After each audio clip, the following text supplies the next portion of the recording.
أشهد أن لا إله إلا الله وأشهد أن سيدنا وحبيبنا محمدا عبده ورسوله لا نبي بعده. قال الله سبحانه وتعالى في محكم تنزيله بعد العياذ بالله من الشيطان الرجيم.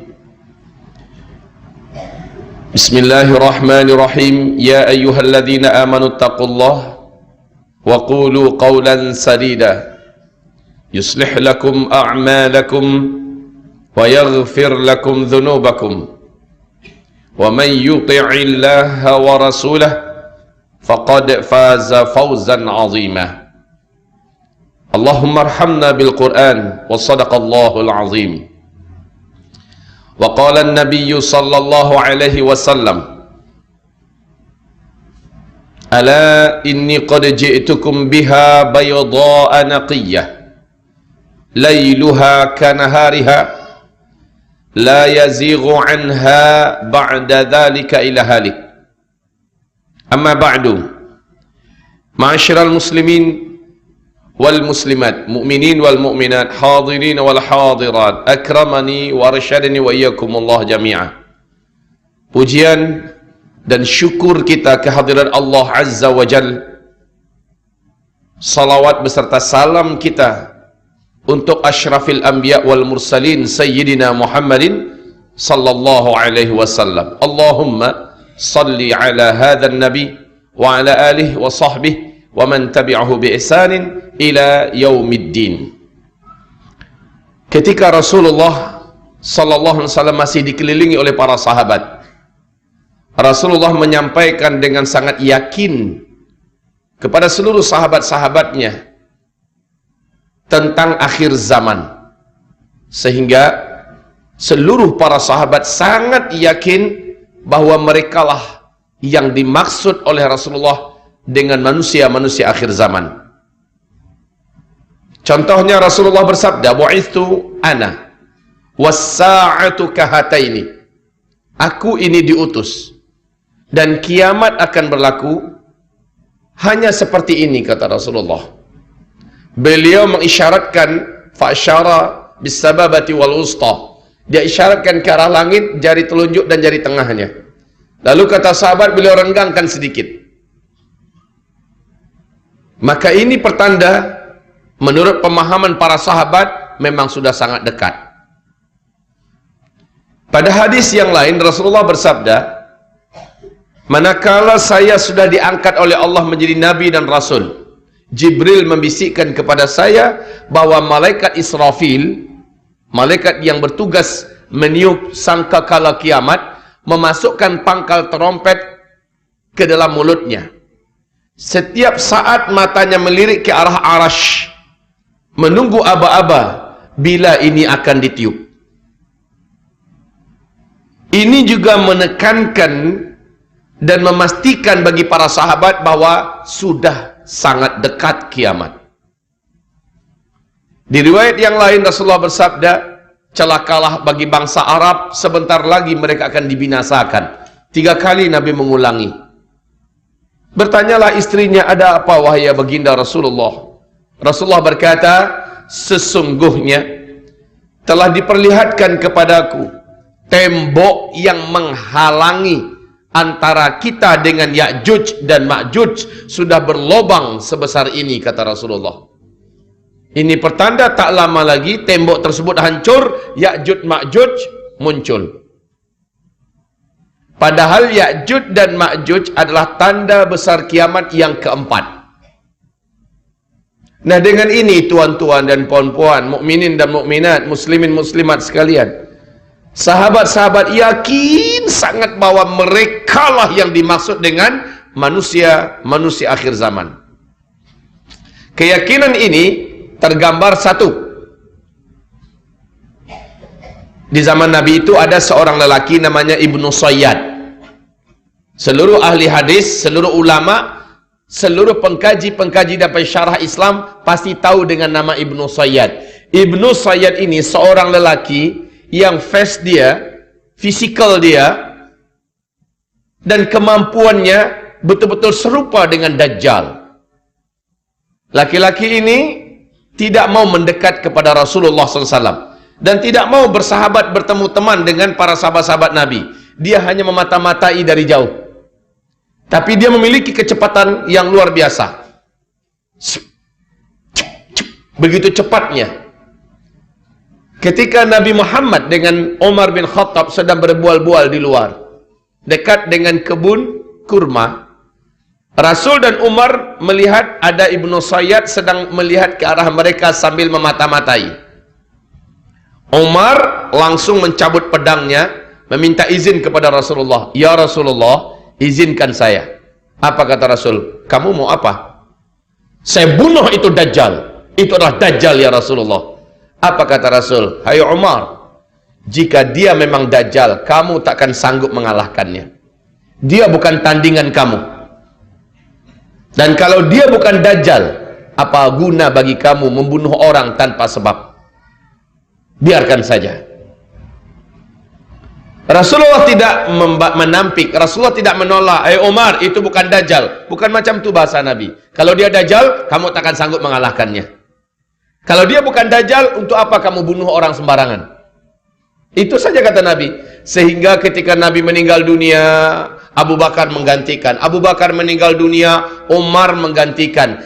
Beberapa hari menjelang Umar meninggal dunia, setelah dia ditusuk dengan pisau oleh Abu Lu'lu'ah sebanyak 9 kali tusukan, sebelum meninggalnya Umar masih bersumpah, demi Allah saya yakin Ibnu Sayyad itu adalah Dajjal. Coba lihat, ini keyakinan sahabat. Ternyata Umar bin Khattab tidak sendirian meyakini bahwa Ibnu Sayyad adalah Dajjal. Aisyah radhiyallahu anha juga yakin Ibnu Sayyad adalah Dajjal. Safiyah radhiyallahu anha juga yakin Ibnu Sayyad adalah Dajjal. Abu Dzar Al-Ghifari, Ubay bin Ka'ab, Anas bin Malik, tidak sedikit sahabat-sahabat Nabi yang yakin Ibnu Sayyad adalah Dajjal. Padahal Dajjal adalah tanda besar kiamat yang kedua. Begitu juga Ibnu Abbas. Di dalam kitab Fathul Bari Syarah Sahih Bukhari, di dalam riwayat Al-Hakim dengan sanad yang jayid, bahwa Ibnu Abbas berkata ke hadapan murid-muridnya, saudara-saudara, saya semalaman tidak boleh tidur. Murid-muridnya bertanya, kenapa Tuan Guru? Semalam saya dengar sahabat-sahabat berkata, mereka sudah melihat meteor bergerak menuju ke arah bumi. Berarti besok dukhan sudah dimulai. Semalaman saya menangis dan berdoa, menangis memohon keselamatan dan perlindungan, memohon ampunan kepada Allah Subhanahu wa taala. Saudara-saudara, Bapak Ibu sekalian, perhatikan ini baik-baik pernyataan Ibnu Abbas. Berarti besok dukhan dimulai. Dukhan adalah tanda besar kiamat yang pertama. Jadi urutan tanda besar kiamat itu, satu, yang pertama dukhan. Yang kedua, Dajjal. Yang ketiga, Isa alaihissalam. Yang keempat, Ya'juj dan Ma'juj. Yang kelima, matahari terbit dari sebelah barat. Yang keenam, binatang besar, binatang raksasa keluar dari dalam perut bumi, boleh berbicara. Binatang ini baik dan ramah. Dan binatang ini adalah tanda besar kiamat yang keenam. Yang ketujuh, angin lembut bertiup dari negeri Yaman. Angin ini sejuk dan berbau wangi kesturi.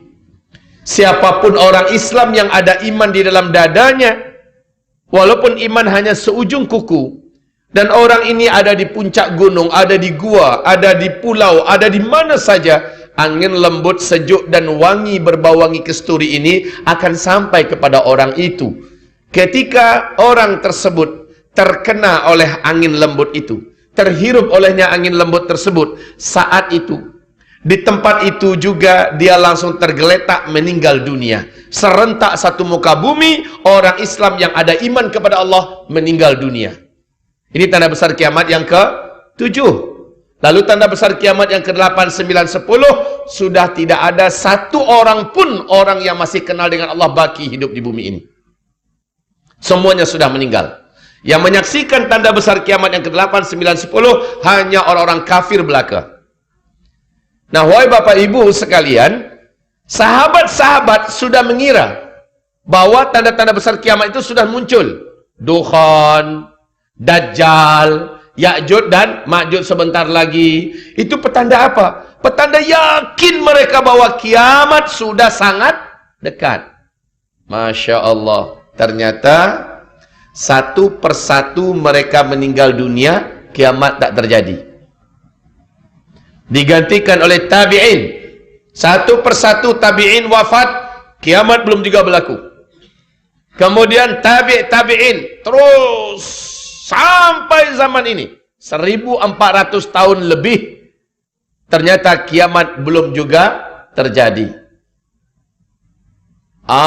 Iyalah Pak Ustadz, kami dengar ada hadis Nabi berkata, selama di bumi ini masih baki satu orang yang masih punya iman kepada Allah, dia masih boleh melafazkan kalimat Allah, walaupun imannya hanya seujung kuku. Orang beriman ini masih ada, maka Allah tunda lagi kiamat 40 tahun lagi. Ustaz, kita sekarang jumlahnya orang Islam di muka bumi 1,7 miliar. Berarti lama lagi tu Pak Ustaz kiamat. Kan begitu? Lama lagi kiamat. Karena kita masih 1,7 miliar. Padahal satu saja masih baki orang yang beriman pada Allah. Allah masih tunda lagi kiamat 40 tahun lagi. Baik, saya sudah katakan tadi tanda besar kiamat ada 10. Yang kita akan saksikan hanya sampai 7. 7 yang ketujuhnya adalah angin lembut yang bertiup dari Yaman, dan ini akan mematikan seluruh orang beriman serentak di muka bumi. Ya, tanda besar kiamat yang ketujuh. Nah sekarang, betulkah kita sudah dekat? Iya, apa tandanya? Nabi Muhammad dalam hadis sahih Imam Muslim ditanya oleh malaikat Jibril yang menyamar, menyerupai seorang lelaki yang gagah, yang tampan. Bertanya kepada Rasulullah tentang mata sa'ah, kapan kiamat? Nabi menjawab, saya tak tahu. Mungkin yang bertanya lebih tahu daripada orang yang ditanya. Saya tak tahu. Ternyata malaikat Jibril pun tak tahu. Dan memang Allah sudah firmankan dalam Al-Quran, yas'alunaka 'anis sa'ah ayyana mursaha fima anta min dzikraha ila rabbika muntahaha innama anta munziru man yakhsha. Ya, mereka bertanya-tanya kepada engkau hai Muhammad, bilakah kiamat akan berlaku? Engkau senantiasa memberikan peringatan, sudah dekat, sudah dekat. Kapan terjadinya? Jawab hai Muhammad, hanya Allah yang tahu. Engkau hanya sekedar penyampai kabar dan beritanya. Sudah. Dengan ayat ini dan dengan cara Nabi mengatakan saya tak tahu, akhirnya seluruh ulama-ulama Ahlus Sunnah wal Jamaah sepakat mengatakan tak ada satupun makhluk di muka bumi ini, bahkan sampai di langit, yang tahu kapan pastinya kiamat akan berlaku. Maka ini jadi akidah kita. Kita wajib menolak mentah-mentah siapapun dan ramalan kiamat kapanpun. Sumbernya dari manapun kita tolak. Walaupun dari seorang kiai besar, seorang khalifah kutub, seorang syekh kabir berani mengatakan, wah, hafiz Quran 30 juz, semua kitab kuning dalam kepalanya, semua ilmu-ilmu apa dalam kepalanya, dia boleh berjalan di atas awan, tidak basah kena air, tidak terbakar oleh api, janggutnya dari sini sampai ke Menara Petronas panjangnya, dan dia memberikan kabar kiamat akan berlaku tarikh anu, bulan anu, tahun anu. Wajib kita tolak. Ini akidah kita. Jadi kapan kiamat berlaku? Allahu a'lam, hanya Allah yang tahu. Oke. Tapi ketika Nabi Muhammad ditanya oleh malaikat Jibril tadi, akhbirni an amaratiha. Hai Muhammad, oke kalau begitu. Tapi tanda-tanda bahwa kiamat sudah sangat dekat akan berlaku, awak tahu tak? Tanya malaikat Jibril. Kata Nabi Muhammad, kalau ini pertanyaan ente, aneh spesialisnya. Maka Nabi menjawab di situ, sini. Antalidal amatu rabataha wa antaral hufatal uratal alata ri'a asya yatatawaluna fil bunyan. Setelah Nabi menjawab demikian, orang ini pergi, malaikat ini pergi. Apa artinya? Apabila nanti engkau hidup dan engkau temukan satu zaman, orang yang hidup pada zaman itu sebelumnya mereka hidup miskin, kere, fakir, hanya penggembala ternak, saking miskinnya mereka tak sanggup nak membeli selipar, mereka bertelanjang dada. Tiba-tiba mereka kaya raya, menjadi kuaya raya, dan mereka sangat berjaya, sangat berkuasa. Lalu mereka saling berlumba-lumba, berbangga-bangga membangun gedung-gedung yang tinggi-tinggi. Tersirat dalam hadis ini pernyataan Nabi, bila zaman itu sudah kalian temui, maka jarak masa antara kalian dengan kiamat sudah sangat-sangat dekat. Ini hadis sahih Imam Muslim. Yang bercerita adalah Umar bin Khattab radhiyallahu anhu. Di riwayat Imam Ahmad, Abdullah bin Abbas bertanya kepada Rasulullah, "Ya Rasulullah, siapakah yang engkau maksud? Miskin, kere, fakir, penggembala ternak, tidak beralas kaki, bertelanjang dada, tiba-tiba menjadi kaya raya dan sangat berkuasa, dan mereka saling berlomba-lomba dan berbangga-bangga membangun gedung-gedung yang tinggi-tinggi. Ya Rasulullah, siapa yang engkau maksud?" Nabi menjawab, "Humul Arab." Mereka adalah bangsa Arab. Masya Allah. Mari kita lihat fakta sekarang ini, tuan-tuan yang mulia. Lihat, Arab sebelum minyak bumi ditemukan namanya masih satu, Jazirah Arabiah.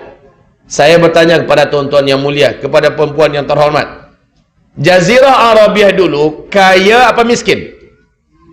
Sangat miskin. Negeri gurun Sahara yang luas, pasir yang panas, tandus, bagaikan tak bertepi. Dia tak punya apa-apa. Memang miskin, tuan-tuan. Tapi bila mana minyak bumi sudah ditemukan, mereka pun berubah menjadi negeri yang kuaya raya. Jadi bukan kaya raya, itu mah biasa. Tapi kuaya raya pakai tasydid. Saking kayanya. Dan mereka pecah mendirikan negara sendiri-sendiri menjadi 7 negara kaya dunia. Qatar, Bahrain, Uni Kuwait, Uni Emirat Arab, Arab Saudi, Oman, dan Yaman. Mari kita lihat apa yang dibawa oleh masing-masing negara ini di kota-kota besar mereka. Apa yang mereka buat? Yang paling dekat di hati kita dulu, Makkah Al-Mukarramah. Silakan, Arab Saudi, kerajaan Arab Saudi buat apa di Makkah Al-Mukarramah, sekitar Masjidil Haram? Masya Allah, gedung-gedung tinggi pencakar langit. Bukit-bukit menjadi hilang, bahkan ada yang masih baki bukitnya, itu pun hanya di bawah pinggul, bahkan hanya sebatas betis-betis daripada hotel-hotel yang ada. Megah, mewah-mewah. Madinah Al-Munawwarah, Masjid Nabawi yang begitu indah dan megah mewah, sekarang sudah hampir tenggelam, dikelilingi oleh hotel-hotel bintang 5, mewah dan tinggi besar-besar. Ibu kota Riyadh, ketika Raja Abdullah masih hidup, Pangeran Salman diangkat menjadi gubernur ibu kota Riyadh. Oleh Pangeran Salman, ibu kota Riyadh dirubah menjadi kota metropolitan ala Eropa. Jeddah dijadikan sebagai kota perdagangan dan persimpangan Timur Tengah. Ini baru Arab Saudi. Lihat negara sebelahnya, Kuwait. Apa yang dibuat oleh Kuwait di kota-kota besarnya? Semua pembangunan yang sedang dilakukan di Kuwait mengalahkan standar pembangunan kota-kota yang ada di Eropa, yang ada di Amerika. Masya Allah. Kuwait harus angkat tangan dan menyerah dibandingkan negara sebelahnya, Bahrain. Bahrain jauh lebih indah. Bahrain jauh lebih hebat. Pembangunannya, gedung-gedungnya, Masya Allah. Bahrain mesti tunduk dan mengaku kalah. oleh negara sebelahnya, Uni Emirat Arab, Abu Dhabi. Abu Dhabi tercatat sebagai negara termewah, terhebat, negara impian dan negara mimpi dunia. Semua cita-cita manusia ada di Abu Dhabi. Hanya di Abu Dhabi, tuan-tuan, ada mesin ATM yang mengeluarkan gold. Masukkan kad, tekan nombor, digit, beberapa digit, keluar emas 1 kilo. Itu hanya di Abu Dhabi. Hanya di Abu Dhabi ada kereta, ada bus yang mulai daripada kulitnya, peletnya, rangkanya, semuanya emas. Cuma ada di Abu Dhabi. Jangan tanya pembangunannya, semuanya Masya Allah. Dengan izin Allah Azza wa Jal, InsyaAllah bulan ke depan, yaitu Februari awal, saya dengan izin Allah dapat jemputan untuk berdakwah di sana, Abu Dhabi dan Dubai. Nanti saya share foto-fotonya insyaAllah, kalau umur panjang lah. Abu Dhabi harus mengaku kalah oleh kota sebelahnya, Dubai. Pemegang rekod gedung tertinggi nomor 1 di dunia sampai hari ini masih di Dubai. Ternyata bukan Tokyo, ternyata bukan Sydney, bukan Melbourne, bukan Prancis, London, tidak, Dubai. Nama gedungnya Burj Khalifah, tingginya 828 meter. Kalau kita ada di bawahnya, melihat gedung itu macamnya. Tapi gedung ini sekarang sedang dalam proses dikalahkan oleh gedung yang sedang dibangun di tepi Laut Merah di kota Jeddah oleh orang terkaya nomor 1 Arab Saudi, Pangeran Al-Walid bin Talal, yang sedang membangun gedung namanya Kingdom Tower. Tingginya gedung itu, kalau Burj Khalifah 828 meter, maka Kingdom Tower 1,2 kilometer. Masya Allah. Baru-baru saja Kuwait mengumumkan akan mendirikan gedung yang juga melampaui angka 1 kilometer pula. Masya Allah. Pangeran Muhammad bin Salman sudah menyampaikan kepada seluruh dunia cita-cita besarnya, bahwa 2030 sudah berdiri sebuah kota terindah, termahal, termegah, terhebat di dunia, dekat berbatasan dengan Yordania, masih di tepi Laut Merah, namanya kota Neom, yang menghabiskan dana 660 triliun, maaf, 6.600-an triliun lebih uangnya. Masya Allah. Saya tak tahu bahasa triliun ini apa, dan saya tidak pernah, kalau angka nolnya tak berapa itu. Ya Allah, ya Rabbana, wahai ibarallah yang kami muliakan, 12 digit nolnya. Ibarallah, dulu mereka miskin, mereka tidak punya apa-apa, tiba-tiba mereka menjadi kaya raya dan sangat berkuasa. Hari ini mereka saling berlomba-lomba membangun gedung-gedung yang tinggi-tinggi. Jika zaman itu sudah kalian temukan, kata Nabi, jarak masa antara kalian dengan kiamat sudah sangat-sangat dekat. Nah, Masya Allah, siapa yang baru pulang umroh baru-baru ini, bahkan di Ponbinbit kita pun boleh lihat, di YouTube boleh kita lihat, bahkan beberapa sahabat kami yang baru saja pulang daripada Tanah Suci, benar-benar nyata Bapak, Ibu, bahwa tepian padang pasir, bukit-bukit yang ada sudah mulai menghijau. Rasul mengatakan, kiamat tidak akan berlaku sampai Arab kembali menghijau. Sekarang sudah berlaku. Sungai-sungai bukan lagi mengalir airnya, tetapi sudah banjir-banjir di sana. Masya Allah.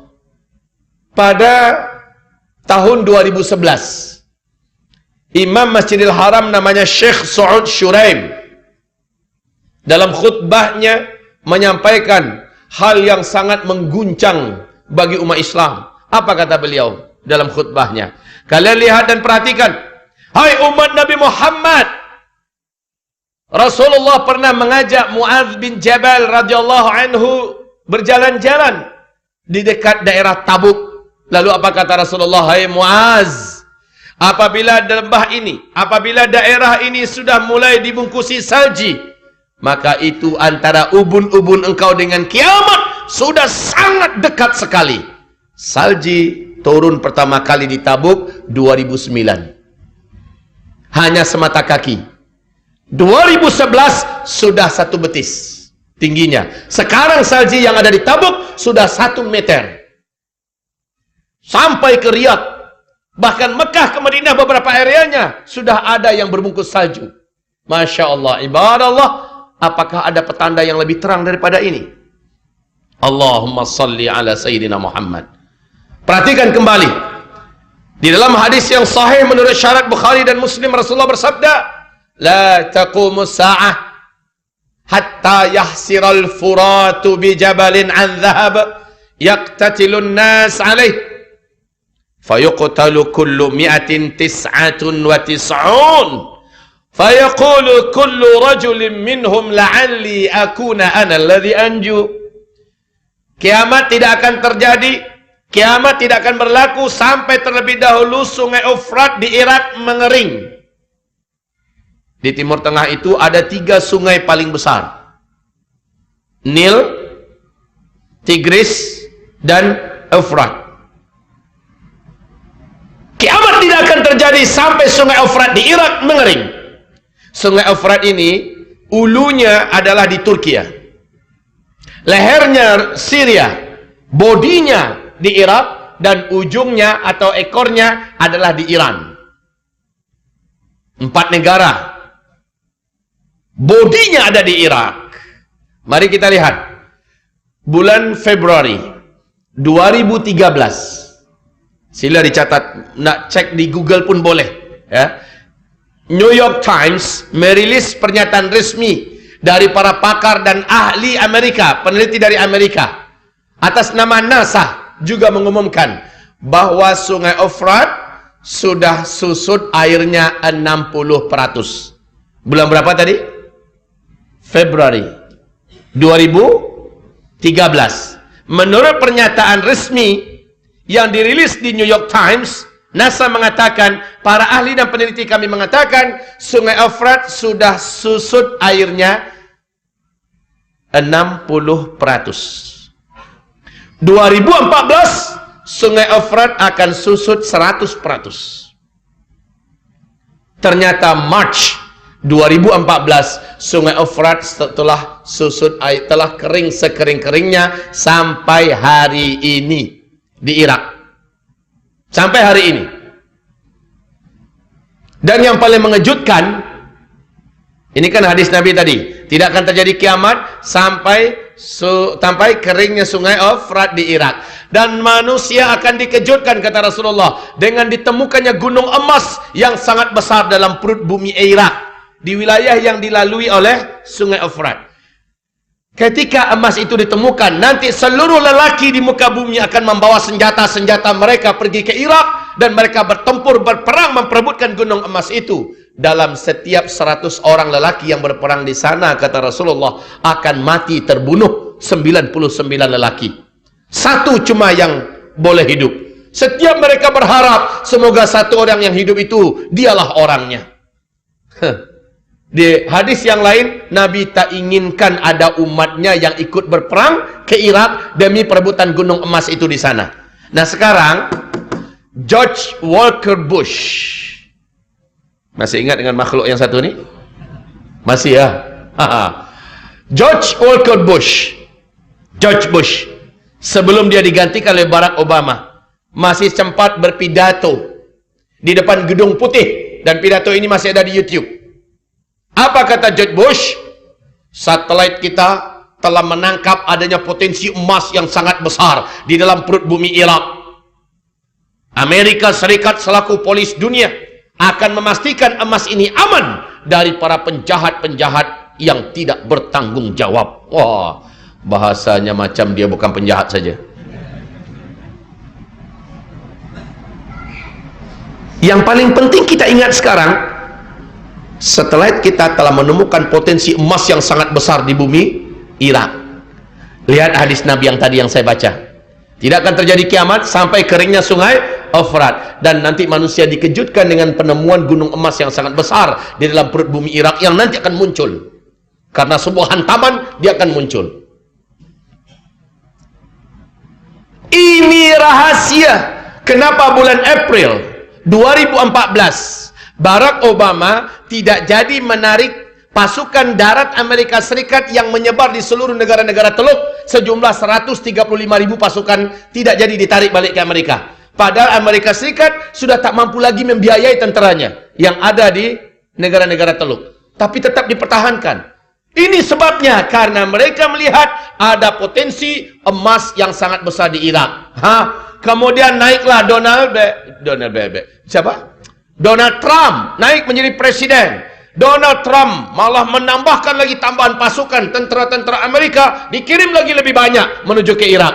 Masya Allah. Sebenarnya Rusia, China, India, negara-negara blok timur semua tahu ada apa yang ada dalam kandung perut bumi Irak. Maka mereka semuanya sudah mulai mempersiapkan militer, mempersiapkan diri untuk perang besar. Dan Nabi berkata di akhir zaman, blok barat dengan blok timur akan bertembung perang besar. Dan kalian diajak oleh blok barat berdamai, lalu kalian memerangi blok timur, kalian akan dimenangkan oleh Allah, kata Rasulullah.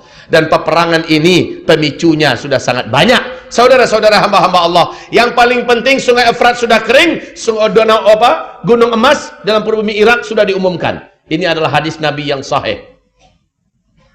Macam mana kita nak menolak? Apalagi kalau kita berbincang perkara Dajjal. Masya Allah. Wahai hamba-hamba Allah yang kami muliakan, yang saya tuliskan di papan tulis ini adalah hadis riwayat Imam Ahmad. Hadis ini dinyatakan sahih oleh Syekh Ahmad Syakir, dinyatakan hasan oleh Syekh Muhammad Nasiruddin Al-Albani. Hadis ini Rasulullah sallallahu alaihi wasallam menyebutkan, takunun nubuwah fikum masya Allah an takun, thumma yarfa'u Allah idza syaa yarfa'aha, thumma takunu khilafatan ala minhajin nubuwah fatakunu masya Allah an takun, thumma yarfa'uha idza syaa yarfa'aha, thumma takunu mulkan 'addan, wa fi riwayah mulukan 'adudah, fatakunu masya Allah an takun, thumma yarfa'uha idza syaa yarfa'aha, thumma takunu mulkan jabbaran, wa fi riwayah mulukan jabariyatan, fatakunu masya Allah an takun, thumma yarfa'uha idza syaa yarfa'aha, thumma takunu khilafatan ala minhajin nubuwah, thumma sakat. Artinya adalah sejak saya diutus sampai kalian semua meninggal dunia. Macam mana cerita meninggal dunia? Tadi sudah saya singgung tadi. Perhatikan ke whiteboard. Tidaklah terjadi kiamat, kata Rasulullah sallallahu alaihi wasallam, sampai berlaku terlebih dahulu 10 tanda besar kiamat. 10 tanda besar kiamat ini seperti 10 butir-butir marjan. Satu butir marjan berlubang di bawah tembus sampai ke atas, sehingga dapat dimasukkan satu tali. Maka satu butir marjan dengan butir marjan yang lain terhubung oleh tali di tengah-tengahnya, dan di bagian bawah tali dikasih simpul, sehingga tertahanlah butir-butir marjan itu. Kata Rasulullah, iyuqta'u silk, ketika simpul tersebut diputus, digunting, apa yang berlaku tuan-tuan? Meluncurlah butiran yang paling bawah, butir pertama jatuh. Yang kedua macam mana? Menyusul. Lama jaraknya atau langsung? Langsung, cepat. 10 butiran itu akan keluar. Maknanya 10 tanda besar kiamat. Apabila yang pertama sudah terjadi, maka yang kedua akan menyusul dalam waktu cepat. Jaraknya tidak pakai 1000 tahun atau 100 tahun, 10 tahun, tidak. Tapi dalam waktu yang sangat berdekatan. Dan 10 tanda besar kiamat ini seluruh dunia akan merasakan, menyaksikannya. 10 tanda besar kiamat ini, 4-nya akan terjadi pada fase keempat. Ini tanda besar kiamat yang pertama. Terjadinya dukhon, yaitu kabut tebal yang teramat sangat tebal, lagi panas bersatu dengan awan dengan asap yang panas, menyelimuti bumi selama 40 hari 40 malam. Bumi gelap gulita, tidak ada yang mampu melihat apapun. Orang tidak boleh membezakan bila malam bila siang. Sehingga para sahabat bertanya, macam mana kami nak membezakan waktu solat? Nabi mengatakan, kalian kira-kira saja. Telapak tangan kalian dekatkan ke arah wajah, tak sanggup melihat apapun. Padahal itu siang hari, tak sanggup lihat apa-apa. Dukhan akan terjadi apabila terjadi hantaman meteor. Ini hantaman meteor. Riwayat hantaman meteor ini adalah dari Ibnu Abbas yang tadi saya bacakan hadisnya. Ketika meteor mendekati bumi, Ibnu Abbas yakin besok dukhan sudah dimulai. Dari mana Ibnu Abbas tahu? Dia bukan seorang astronomi, bukan seorang ahli fisika.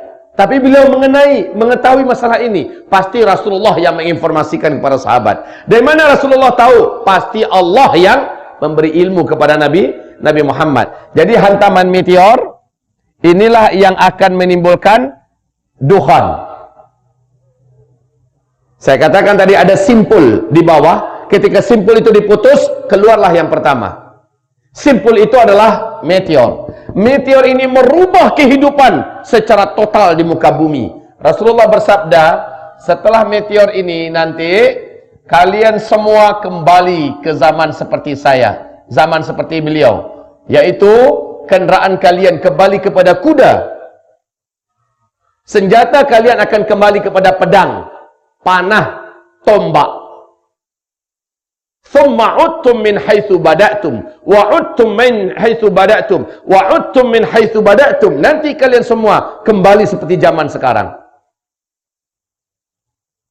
Jadi jangan heran kalau seorang ahli fisika dunia, bapak fisika dunia, namanya Albert Einstein.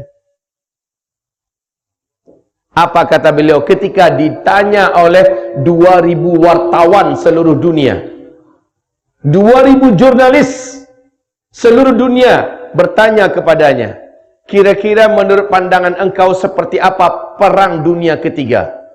Semula dia tidak nak menjawab, tapi karena dipaksa, akhirnya dia menjawab. Apa kata Albert Einstein? Saya tak tahu. Senjata apa yang akan kalian gunakan dalam perang dunia ketiga? Tapi yang pasti, semua teknologi modern, semua senjata canggih yang hari ini kalian ciptakan untuk perang dunia ketiga, semuanya tidak ada yang boleh digunakan. Kalian semua nanti akan perang dengan senjata manual. Masya Allah. Seorang Albert Einstein menjawab demikian. Steve Jobs, kita masih ingat dengan nama ini? Termasuk orang terkaya di dunia, pemilik Apple. Sebelum matinya, di hadapan ribuan karyawannya, dia berpidato. Dan pidatonya ini sudah ditranslate ke seluruh bahasa dunia. Kalau di newspaper kami, Republika di Indonesia, terbit 2 kali terbitan. Apa pernyataan Steve Jobs? Setelah saya nanti tidak ada, setelah nanti saya mati, kalian semua tak lama lagi kembali ke zaman batu. Ini pernyataan Steve Jobs. Steve Jobs, Albert Einstein bukan orang bodoh.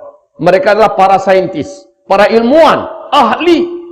Dan mereka bicara bahwa masa depan tanpa teknologi. Padahal kita sekarang sedang mulai menuju puncak teknologi. Ternyata Rasulullah mengatakan, kalian semua nanti akan kembali ke zaman kuda. Akan kembali ke zaman tombak, panah, dan pedang. Itulah cara kalian hidup saat itu nanti. Maka Masya Allah kaum muslimin, meteor akan menabrak bumi di akhir zaman, kata Rasulullah, akan menimbulkan petaka besar di muka bumi, sehingga dukhan dimulai. Dan dukhan ini adalah azab bagi orang-orang kafir, azab bagi orang Islam yang suka maksiat, suka dosa. Tapi kata Rasulullah, orang beriman yang amalnya bagus, orang beriman yang soleh dan taat, sebelum hantaman meteor lalu terjadi dukhan, ketika dukhan terjadi, orang beriman selamat semuanya. Orang beriman yang soleh, yang taat, selamat semua. Tapi orang kafir, orang Islam yang hobi maksiat, suka buat dosa, mereka tersiksa seperti orang kafir dan orang musyrik. Kulit mereka akan meletup. Dada mereka bagaikan terasa terbakar. Kedua bola mata seperti nak lepas daripada tempatnya. Panas. Hanya iman dan amal solehlah yang akan menyelamatkan pada masa hantaman meteor. Baik. Kapan meteor ini akan terjadi? Fi hadhil ummah khasfun wa maskhun wa qadhfun. Pada umat ini nanti, kata Rasulullah, akan terjadi khasaf. Khasaf yaitu banyaknya terjadi bagian bumi ini yang terbelah, tenggelam karena tsunami, reruntuhan bukit-bukit, sehingga banyak yang tenggelam, air laut naik, banjir di mana-mana. Maskhun wa qadhfun, hujan meteor akan menghantam bumi di akhir zaman. Wa maskhun, banyak orang-orang yang berubah bentuknya menjadi buruk rupa dan jelek. Qalu, para sahabat bertanya, wa matadzak ya Rasulullah, alangkah mengerikan yang engkau sampaikan ini ya Rasulullah, kapan itu akan berlaku? Nabi bersabda, apabila umatku sudah melakukan tiga benda ini, tiga perkara ini bersamaan, secara serentak mereka buat. Kalian temukan di zaman itu serentak. Idza zaharatil qainat, ini yang pertama. Wal ma'azif, ini yang kedua. Wasyuribatil khumur, ini yang ketiga. Apabila umatku di mana-mana sudah banyak bermunculan biduanita, penyanyi-penyanyi wanita di mana-mana. Kedua, wal ma'azif, apabila musik, alat-alat musik sudah disenangi, dicintai, disukai oleh umatku di mana-mana. Di mana-mana. Bahkan Arab Saudi yang dulu paling terkenal, tertutup dalam masalah ini, sejak 2 tahun belakangan, ketika Arab Saudi dipegang oleh Muhammad bin Salman, Arab Saudi sudah menjadi negara liberal. Dan kita sudah dengar, di mana-mana di kota-kota besar di Arab Saudi, sudah sering diadakan konser-konser musik raksasa. Betul tidak? Jangankan itu lagi, di depan Masjidil Haram, di bawah Hotel Safwa, kan ada tempat orang biasa menjual muratal Quran. Al-Quran dan muratal-muratal Quran banyak dihidupkan di sana. Asal kita lewat di Hotel Safwa, pasti hidupnya muratal Quran. Tapi kemarin saya terkejut. Saya ketika lewat dengan jamaah, musik sedang diputar di situ. Ada jamaah kita yang berang, karena ini Masjidil Haram, ini mutar musik. Lalu ditanya, pakai bahasa Inggris, apa yang kamu lakukan ini? Ini Masjidil Haram, ini tanah haram. Kenapa kamu putar musik? Apa kata dia? Kenapa awak yang sibuk? Kenapa awak yang ribut? Kerajaan kami sudah membolehkan. Inna lillahi wa inna ilaihi. Ini yang dimaksud oleh Rasulullah, apabila musik sudah disenangi, disukai, dan banyak ditemukan di tengah umatku di mana-mana. Yang ketiga, wasyuribatil khumur, apabila benda-benda memabukkan, barang-barang memabukkan sudah menyebar dan beredar di tengah umatku di mana-mana, maka pada saat itulah meteor akan menghantam bumi. NASA Amerika Serikat sudah mengumumkan ancaman bumi ke depan. Para pakar astronomi dunia sudah mengumumkan ada peluang bumi kita mengalami hantaman meteor. Sudah. Ini sudah kita lihat betapa dekat masanya. Nah, dukhan akan disusul, ini tanda besar kiamat pertama ya. Ini tanda besar kiamat pertama. Paling lama 3 tahun, ini paling lama, terjadilah tanda besar kiamat kedua. Tanda besar kiamat yang kedua, paling lama 3 tahun saja jaraknya. Muncullah, lepaslah satu manusia dari keturunan Adam yang paling ditakuti dan dikhawatirkan kemunculannya oleh seluruh para nabi dan rasul. Manusia ini kelak akan menyebut dirinya adalah Tuhan. Dan dia diberi oleh Allah kemampuan di mana hanya Allah yang mampu melakukannya. Dia memiliki kekuatan sihir yang paling sempurna. Seluruh setan satu muka bumi akan tunduk kepadanya. Seluruh jin-jin penjahat akan berpihak kepadanya. Seluruh ahli-ahli sihir satu muka bumi sujud menyembahnya. 2/3 penduduk bumi nanti akan menyembahnya, menjadikannya Tuhan. Dialah Dajjal. Ini tanda besar kiamat yang kedua. Tidak ada yang mampu melawan Dajjal. Tidak ada. Bahkan Imam Mahdi pun dikepung oleh Dajjal. Siapa Imam Mahdi? Imam Mahdi ini yang nanti akan memimpin fase kelima. Imam Mahdi kemunculannya pasca atau setelah Duhan. Di sini Al-Mahdi. Al-Mahdi ini keturunan kandung Rasulullah SAW yang nanti akan lahir di Madinah Al-Munawwarah, kecil di Madinah Al-Munawwarah, remajanya di Madinah Al-Munawwarah, dewasanya di Madinah Al-Munawwarah, hidup di lingkungan ilmu dan ahli ilmu, sangat soleh dan sangat taat, ilmunya banyak. Al-Mahdi ini keturunan kandung Rasulullah dari Hasan bin Ali, ya. Akan tetapi ini kita tidak membahas Al-Mahdi malam ini, sebagaimana kita juga tidak membahas Dajjal. Kita hanya menyebutkan selintas, ya. Oke, kaum muslimin. Halo. Jadi Imam Mahdi pun tak kuasa nak menghadapi Dajjal. Padahal Imam Mahdi sudah menaklukkan seluruh kota-kota dan negara-negara di muka bumi ini. Imam Mahdi sudah mempersatukan umat Islam satu muka bumi. Tapi Dajjal mengepungnya. Dan Dajjal siap untuk membunuhnya. Ketika itu, barulah Allah turunkan anti-Dajjal. Yang mampu menghabisi Dajjal. Yang mampu membunuh Dajjal. Adalah tanda besar kiamat yang ketiga. Dialah Isa alaihis salam.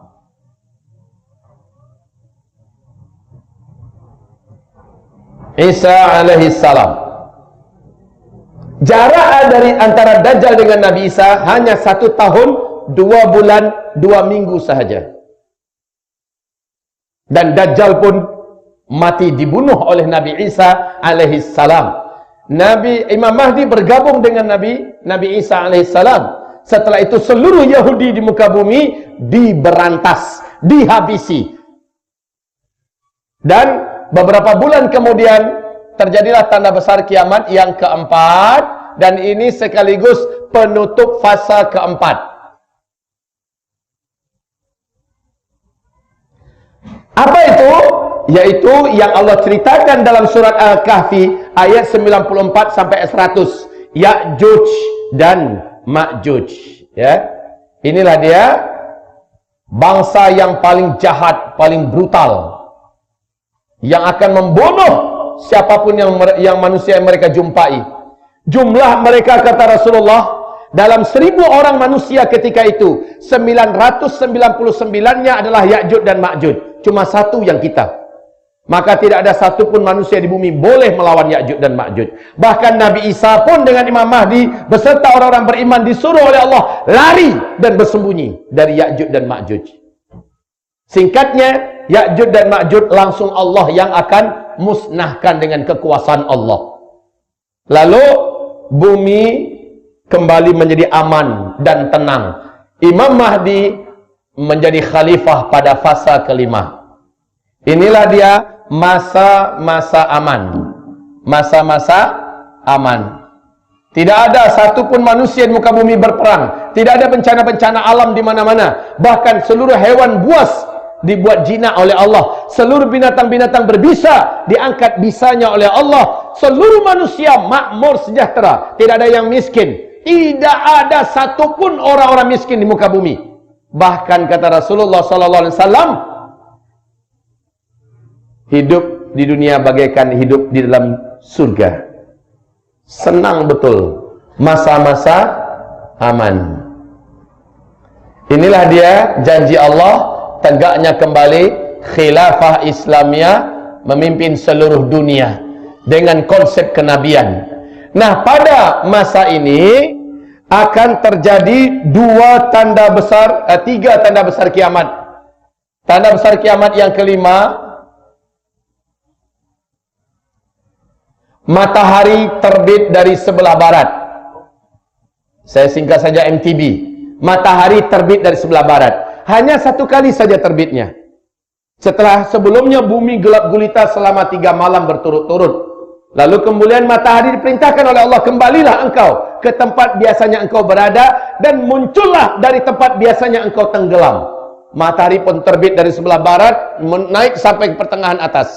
Sampai di atas, matahari kembali tergelincir menuju ke arah barat dan tenggelam seperti biasa. Besoknya matahari terbit seperti biasa dari arah timur. Pada waktu duhanya terjadilah tanda besar kiamat yang ke-6, yaitu firman Allah surat An-Naml.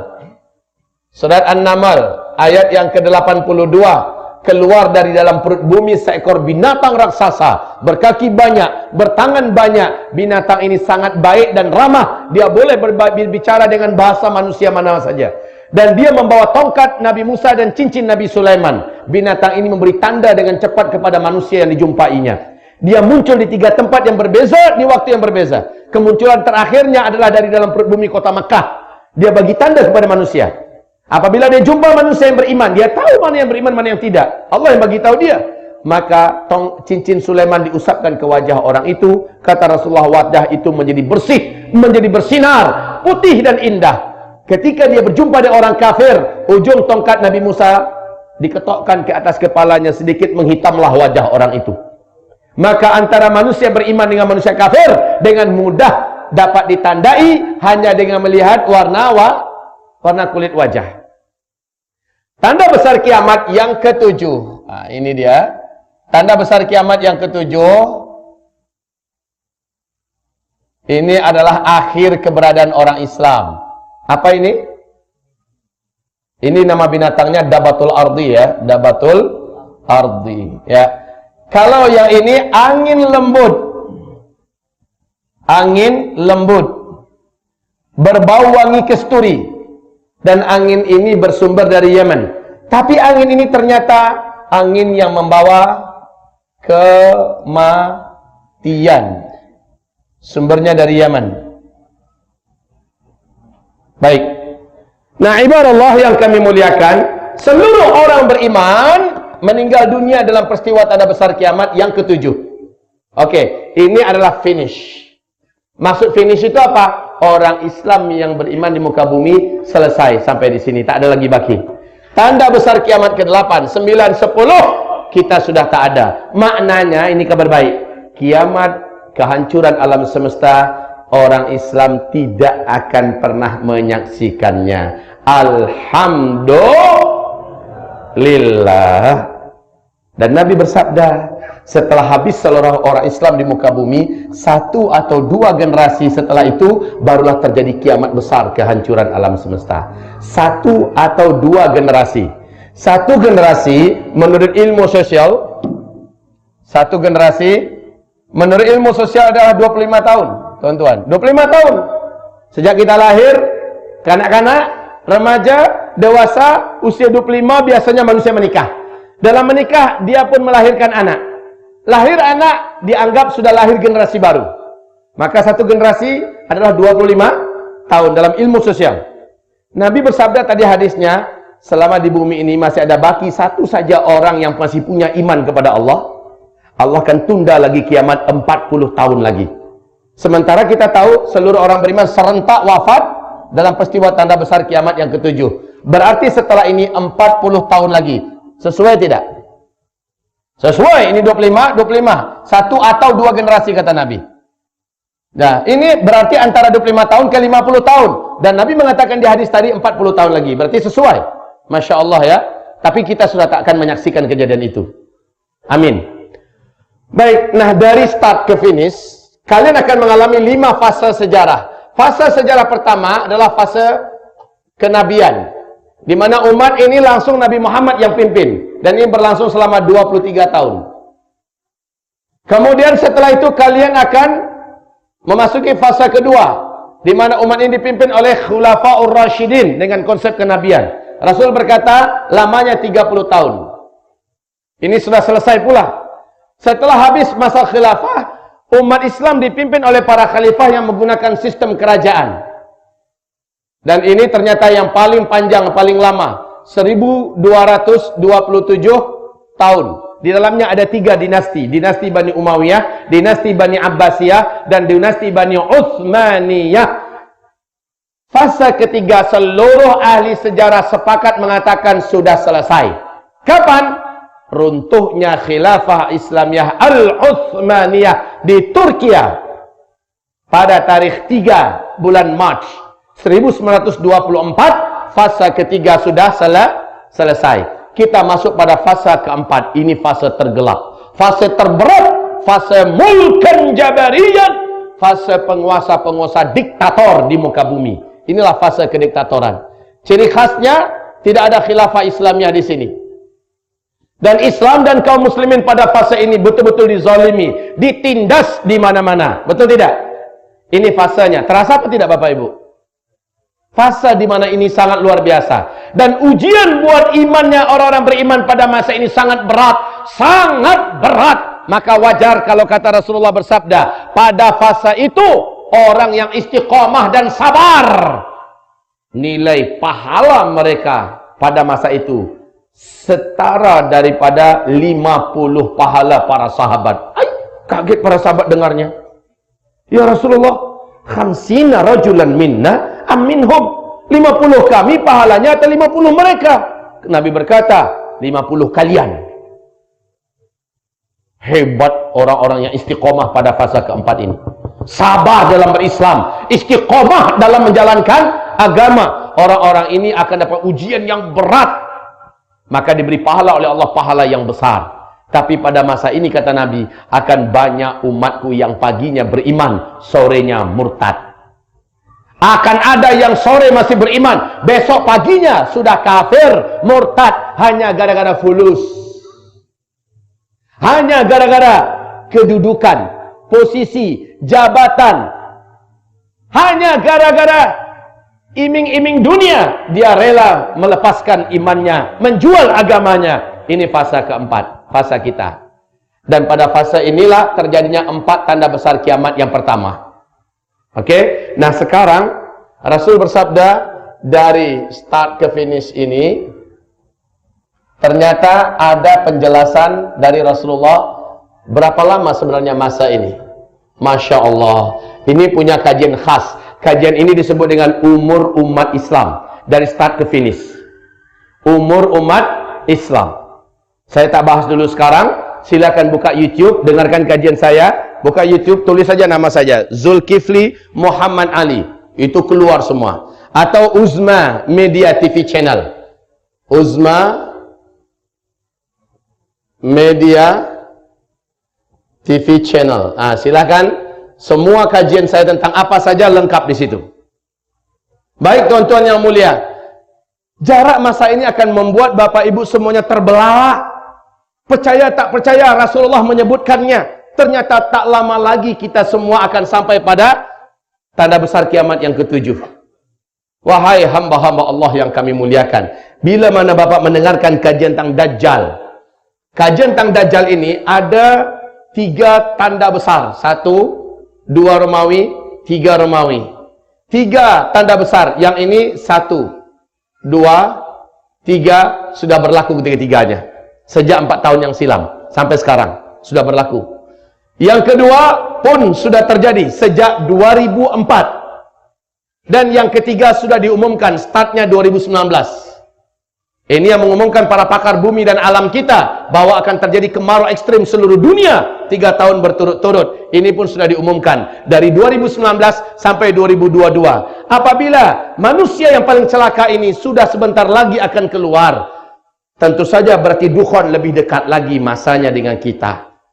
Maka Nabi mengatakan Al-Mahdi akan keluar, dibaiat di depan Ka'bah nanti dalam usia 40 tahun. Di hadis yang lain mendekati usia 40 tahun dia akan dibaiat di depan Ka'bah, antara rukun Hajar Aswad dengan maqam Ibrahim. Tanda-tanda kemunculan Al-Mahdi kata Rasulullah, apabila sudah terjadi huru-hara di seluruh dunia, khususnya Timur Tengah. Apabila salji sudah turun di negeri Arab, apabila sungai Efrat sudah kering airnya, dan ancaman perang dunia akan terjadi, apabila seorang raja yang menguasai Mekah, Madinah meninggal dunia, ada 3 putra mahkota yang keturunannya akan saling begaduh dan ribut. Dan sejak Februari 2015 Raja Abdullah wafat, digantikan oleh Pangeran Salman. Ketika itu ada 3 putra mahkota, Pangeran Salman, Pangeran Tolal, dan Pangeran Mukrin.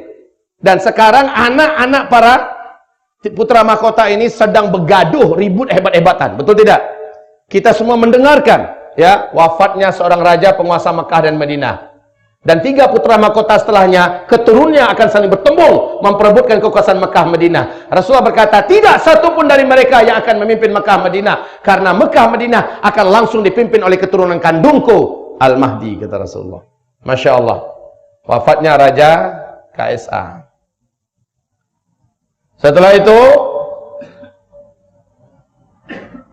apabila terjadi tahun bencana, tahun-tahun bencana. Ini tahun ini yang akan berlaku adalah gempa-gempa di mana-mana. Gunung-gunung berapi meletus. Tsunami di mana-mana.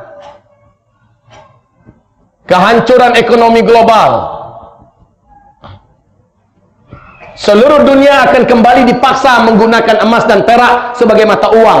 Uang kertas kalian pada saat itu sudah tidak akan berlaku lagi. Orang akan kembali menggunakan emas dan perak. Jadi percayalah Pak, Bitcoin atau electronic money tidak akan berjaya menguasai dunia. Karena ke depan, masih di masa jayanya uang kertas ini, kita semua akan menyaksikan kembalinya dunia menggunakan emas dan perak. Percayalah, karena ini ada hadisnya dari Nabi Muhammad, uang kertas kalian pada masa itu, kata Rasulullah, akan berserakan di pinggir jalan, dipermainkan oleh budak-budak kecil kalian. Seperti daun-daun menguning yang berguguran jatuh dari batang pohonnya. Dan manusia saat itu kembali menggunakan emas dan perak. Jadi saran saya kepada tuan-tuan yang mulia, kalau ada punya uang sekarang, kalau ada punya uang, ada rezeki bu, langsung belikanlah emas. 1 gram, 2 gram, ada rezeki belikan 1 emas, 1 mayam. Kalau di Indonesia saya katakan kalau ada rezeki belilah 1 kilo, 2 kilo. Tertawa mereka di Indonesia. Saya tahu yang ketawa ini nggak ada duit nih. Tapi yang diam saja, sementara dia punya kemampuan sudah dibuat. Siapa yang buat? Cina. Cina sudah buat. Amerika Serikat sudah buat. Rusia sudah buat. Inggris sudah buat. Negara-negara besar dunia sudah mulai mengumpulkan emas sebanyak-banyaknya. Mereka tahu bahwa masa depan uang dunia akan kembali menggunakan emas. Kehancuran ekonomi global akan terjadi, ya. Ekonomi global. Dan orang terkaya nomor 2 dunia, Bill Gates, sudah mengatakan 2018 akan start menuju kehancuran ekonomi global paling mengerikan.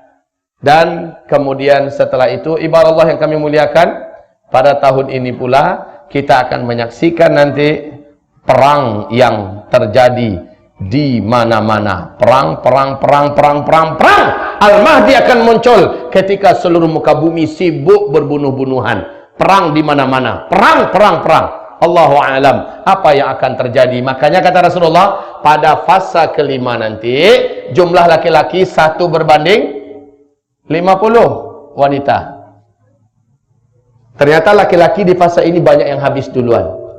Ingat tidak perebutan gunung emas di Irak, kata Rasulullah, dalam setiap 100 orang laki-laki berapa orang yang terbunuh?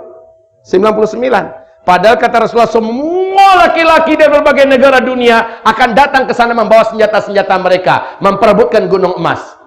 Itu baru untuk perang besar. Sementara tiap-tiap negara akan mengalami peperangan. Wa kathural haraj, wa kathural haraj, wa kathural haraj. Qalu wa mal haraj ya Rasulullah? Ya Rasulullah, apa itu haraj? Nabi mengatakan perang. Al-qatslu. Banyak yang membunuh-bunuhan di sana hanya gara-gara makan. Dia rela membunuh tetangganya sendiri gara-gara lapar. Innalillah, ya. Ini kemarau ekstrim seluruh dunia. Kemarau ekstrim. Dan kemarau ini sudah diumumkan oleh pakar-pakar bumi dan alam kita. 2019 sampai 2022 seluruh bumi akan mengalami kemarau ekstrim 3 tahun berturut-turut. Sementara kita sudah dengar pula bahwa kemunculan Dajjal ditandai dengan terjadinya 3 tahun di mana bumi mengalami kemarau ekstrim dan kelaparan di mana-mana. Maka ini akan mengundang kepada kelaparan. Disinilah orang-orang akan menjadi brutal, menjadi jahat. Untuk bertahan hidup, dia pun akan melakukan apa saja. Ya Allah, kemudian Rasulullah mengatakan, pada masa ini pula akan dibunuh seorang lelaki yang paling dicintai oleh orang-orang beriman satu muka bumi. Lelaki ini Rasul sebut dalam hadis yang sahih, nanti tolong baca dalam hadis. Nabi menggelari laki-laki ini memiliki nafsun zakiyah. Seorang lelaki yang memiliki jiwa yang bersih. Tapi jasanya besar buat Islam.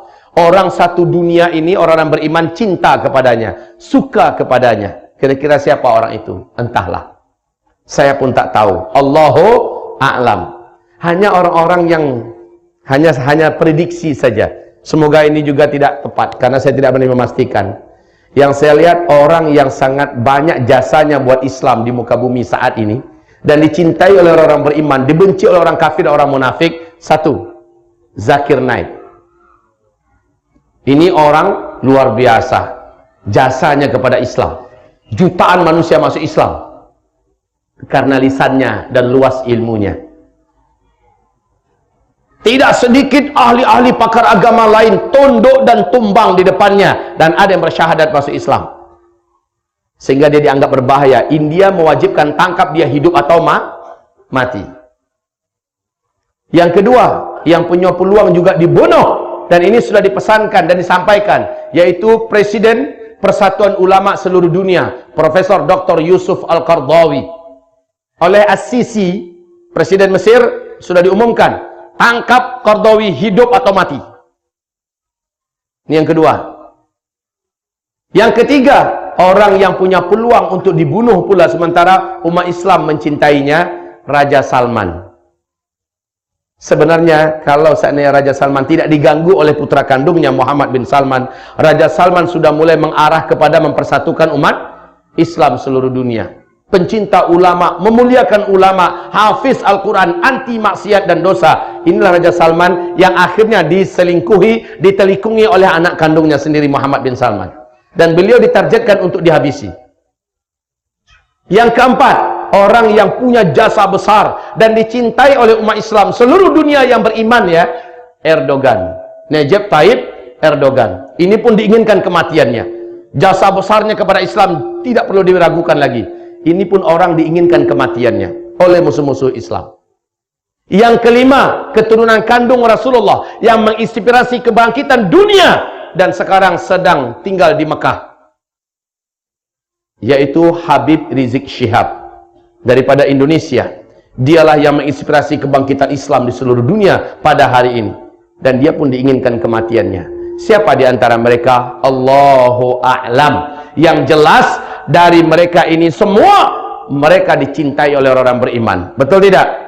Nama-nama yang saya sebut tadi kita cinta semua tidak dengan beliau? Semua orang beriman yang kenal dengan mereka pasti cinta. Jasa mereka untuk Islam dahsyat. Nah, dibunuhnya ini menyebabkan orang-orang beriman satu bumi marah. Seluruh malaikat di langit akan marah dengan kematiannya.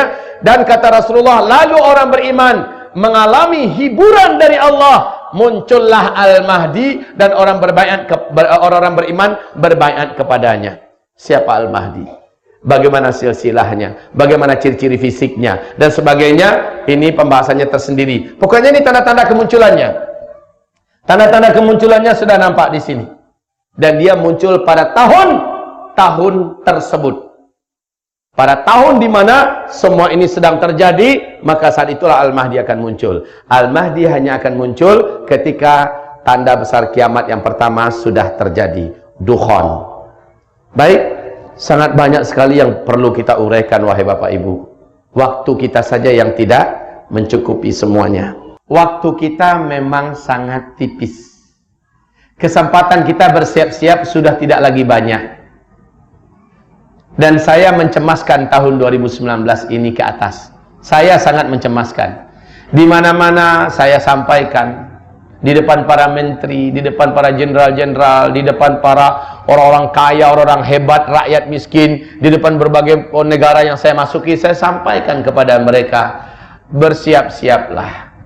Persiapan yang paling sempurna itu adalah iman dan amal soleh. Tak ada persiapan lain. Sabda Rasulullah sallallahu alaihi wasallam, apabila fitnah di negeri Syam sudah membara. Fitnah di negeri Syam. Syam itu apa? Syria, Palestina, Yordania, Lebanon.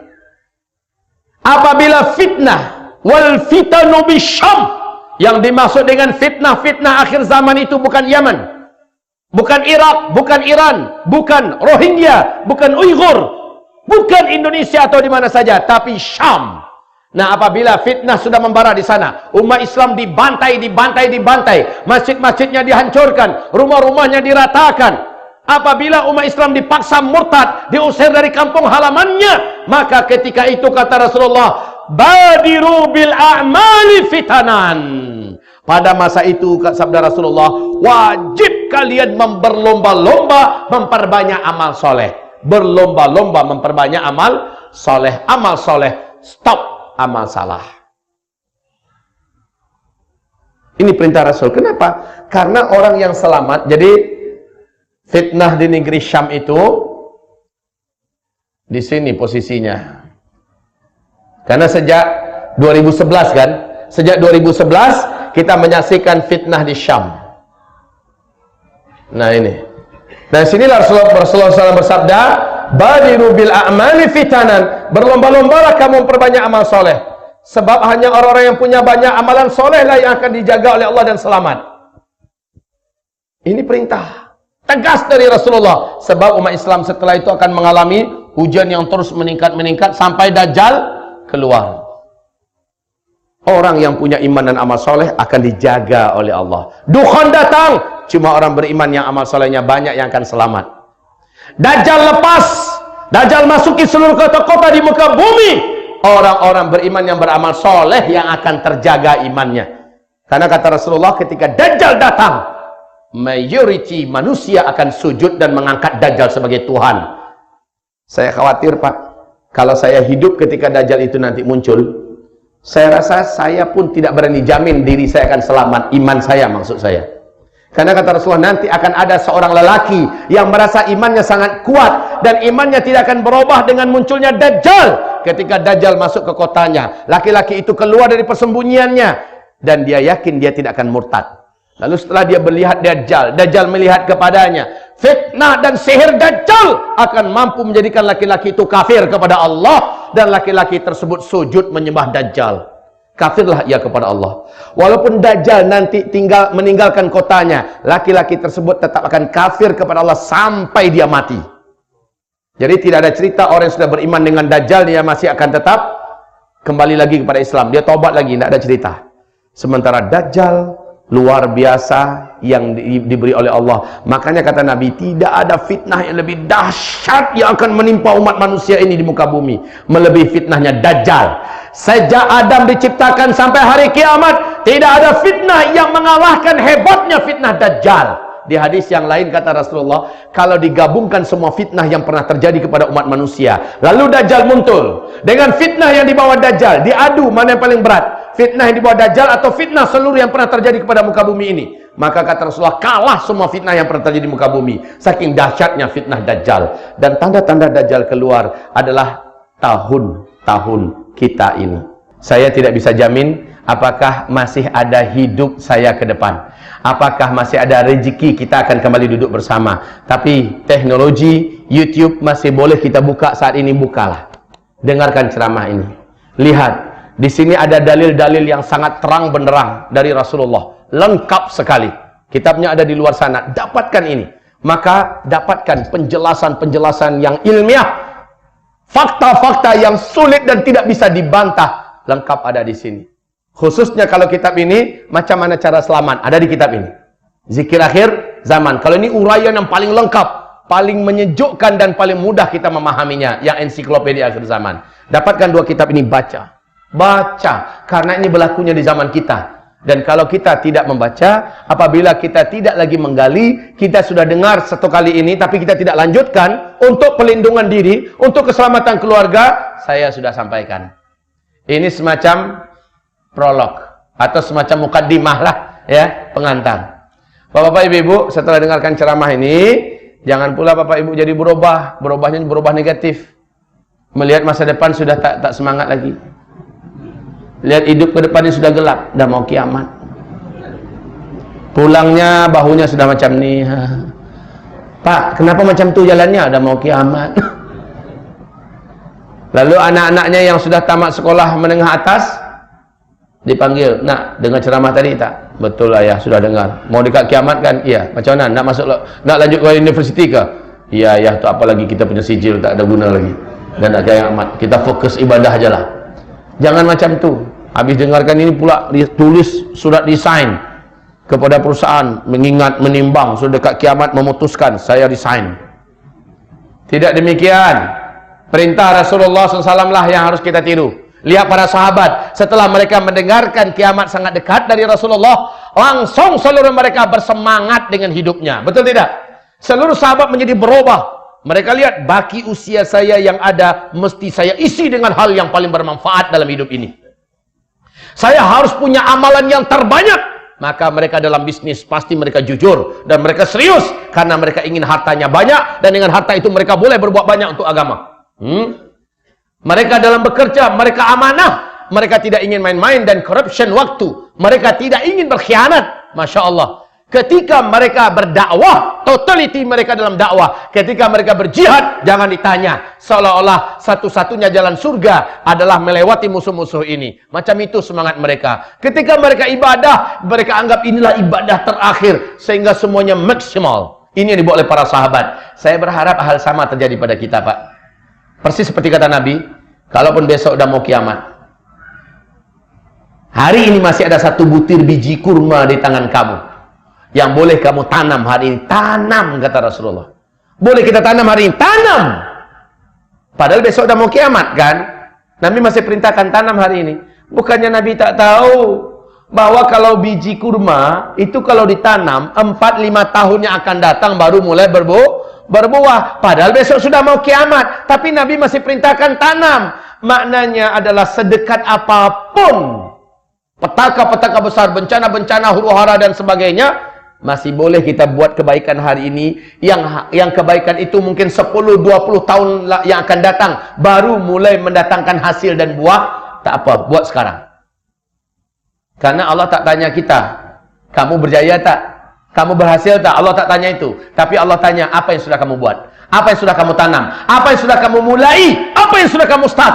Akan Allah tanya itu. Maka mari wahai bapak-bapak, ibu-ibu, penuh semangatlah. Saya sekarang ini sedang dalam program membangun sekolah untuk tingkat pesantren tingkat atas. Kalau kami mengatakan tingkat SMA, setelah tingkat menengah pertengahan pertama. Nah, saya bangun 3 lantai. Besar. Dananya juga besar. Ustaz, kan Ustaz mengajarkan sudah dekat mau kiamat. Kenapa Ustaz masih bersemangat? Inilah dia hadis Nabi itu. Sedekat apapun kiamat, hari ini masih boleh kita nak buat hari ini. Macam itu Pak, penuh semangat. Alhamdulillah, dengan izin Allah bulan April 4 bulan yang akan datang, insya Allah Allah akan kasih saya rezeki anak yang ke-17. Semangat. Ini akhir zaman.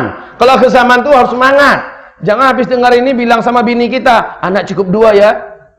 Udah mau kiamat nih. Jangan macam tuh. Makin dekat kiamat, makin semangat untuk hidup, ya. Makin semangat menjadi orang yang paling besar dan paling banyak amal solehnya. Sepakat apa tidak? Setuju apa tidak? Semangat, semangat sekali lagi. Sholat 5 waktunya semangat, kejar ke masjid. Begitu loh Pak. Ya. Sholat tahajudnya, tolong bangun. Walaupun cuma 2 rakaat lalu 1 witir. Jadilah. Angkat tangan lama-lama, berdoalah kepada Allah. Kita sekarang ini miskin amal, dosa kita banyak. Sementara yang selamat di akhir zaman adalah yang dosanya sedikit, amalnya banyak. Sekarang kejar, lakukan acceleration, ya, percepatan amal-amal soleh. Inilah yang terbaik. Apabila kita punya harta, maka segeralah harta itu dimanfaatkan untuk beramal. Ini ada pondok tahfizul Quran, Darul Al-Azhar. Masjidnya memerlukan pembangunan tempat berwudu, kamar-kamar mandi. Dan mereka sekarang sedang menantikan orang-orang beriman yang membantunya. Nah, bagikan pada mereka. Mahat Tahfiz Darul Azhar. Bagikan. Nih, saya tolong 1 ruangan, saya tolong 1 bilik dan sebagainya. Bismillah, itu amalan kita. Amalan akhir zaman. Baik ibarat Allah yang kami muliakan, semoga bermanfaat apa yang saya sampaikan. Macam mana? Sudah cukup? Cukup setakat ini ya. Kalau saya tanya dah cukup, menggeleng habislah kita. Terus lanjut. Lanjut Pak Ustadz. Ya lanjut, saya lanjut yang saya bicara di sini. Saya Bapak Ibu yang kami muliakan, insya Allah sampai subuh pun saya berani bicara. Tetapi saya tak yakin perut ibu bapak sanggup bertahan. Udah lapar. Sudah makan malam belum? Belum. Kalau saya tak pernah lah makan malam, aman saja, tak apa. Tak tahu lagi rasa makan malam itu apa. Makan nasi baru enak. Ya, baik, demikian. Semoga bermanfaat Bapak Ibu semuanya. Istiqomah lah ya. Istiqomah. Setelah ini, setelah dengarkan kajian ini, berubahlah kita dari orang-orang soleh biasa menjadi orang soleh luar biasa. Selama ini menjadi wanita solehah biasa, besok ini menjadi wanita solehah luar biasa. Baik, demikian saja. Kita ada di luar sana dan ini bermanfaat sekali untuk rujukan utama Bapak Ibu semuanya. Mari kita tutup dengan berdoa kepada Allah Subhanahu wa taala. Al-Fatihah. A'udzubillahi samil alim. Bismillahirrahmanirrahim. Alhamdulillahi rabbil alamin. Arrahmanir rahim. Maliki yaumiddin. Iyyaka na'budu wa iyyaka nasta'in. Ihdinas siratal mustaqim. Siratal ladzina an'amta 'alaihim ghairil maghdubi 'alaihim waladdallin. Amin. Allahumma salli wa sallim ala asyrafil anbiya'i wal mursalin sayyidina Muhammadin sallallahu alaihi wasallam wa ala alihi wa sahbihi ajma'in wa man tabi'ahu bi ihsanin ila yaumiddin. Allahumma ighfir lil muslimina wal muslimat wal mu'minina wal mu'minat al ahya'i minhum wal amwat bi rahmatika ya sami'un qaribun mujibud da'wat. Ya Allah, Ya Hayyun Ya Qayyum, birahmatika nastaghith, la hawla wa la quwata illa billah. Ya Allah, kuatkanlah iman kami di akhir zaman ini, Ya Allah. Kokohkanlah hati kami di atas agamamu dan di atas jalan siratal mustaqim.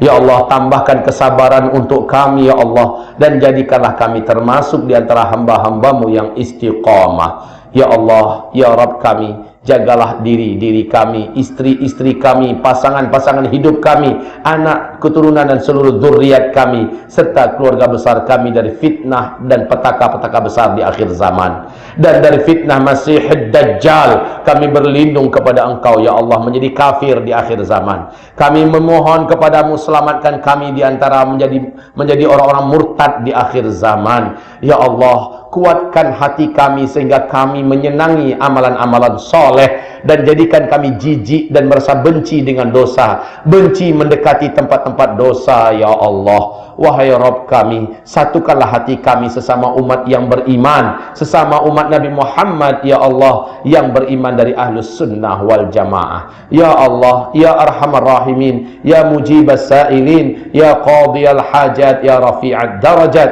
Ya Allah, Ya Arhamar Rahimin, jadikanlah akhir hayat kami mengucapkan kalimat La ilaha illallah. Berilah kami rezeki husnul khatimah, lindungi kami Ya Allah dari su'ul khatimah.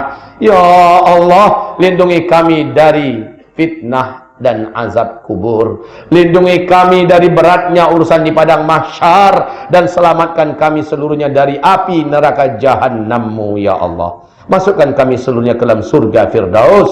Masukkan kami, Ya Allah, seluruhnya ke dalam surga Firdaus. Masukkan kami, Ya Rabbana, seluruhnya ke dalam surga Firdaus. Allahumma amin. Amin ya amin ya arhamar rahimin. Rabbana atina fid dunya hasanah wa fil akhirati hasanah wa qina adzaban nar. Subhana rabbika rabbil izzati amma yasifun. Wassalamun alal mursalin walhamdulillahi rabbil alamin. Allahumma amin. Sallallahu. Baik Bapak Ibu, mari kita sama-sama membaca surat Wal Asri. A'udzu billahi minasy syaithanir rajim. Bismillahirrahmanirrahim. Wal 'asri innal insana lafi khusr illa alladhina amanu wa 'amilus shalihat wa tawasaw bil haqq haqqa wa tawasaw bis sabr. Allahumma arhamna bil Qur'an wa sadaqallahul azim. Allahumma arhamna bil Qur'an. Bapak Ibu, ada amanah dari saya. Pertama, setelah keluar dari sini, bagi yang mampu menyampaikan, bantulah sampaikan pada yang lain, biar yang lain-lain juga melakukan persiapan. Kemudian bila tak mampu menyampaikan, download dari YouTube, kemudian buatlah CD, kemudian perbanyak, bagi-bagikan. Share lah dakwah ini kepada yang lain. Semoga yang lain pun tersadar, kemudian terjaga daripada tidur panjangnya, kemudian menganggap bahwa saatnya harus serius dalam hidup ini, mempersiapkan keselamatan hari akhir yang sudah di depan mata. Kemudian yang ketiga, insya Allah Bapak Ibu sekalian, saya senantiasa membawa untuk dalam rangka menolong agama Allah, baik untuk pembangunan, untuk pesantren tahfiz Quran dan sebagainya, untuk membiayai para da'i-da'i dan seterusnya. Saya bawa souvenir ini. Ini adalah kesturi bibit asli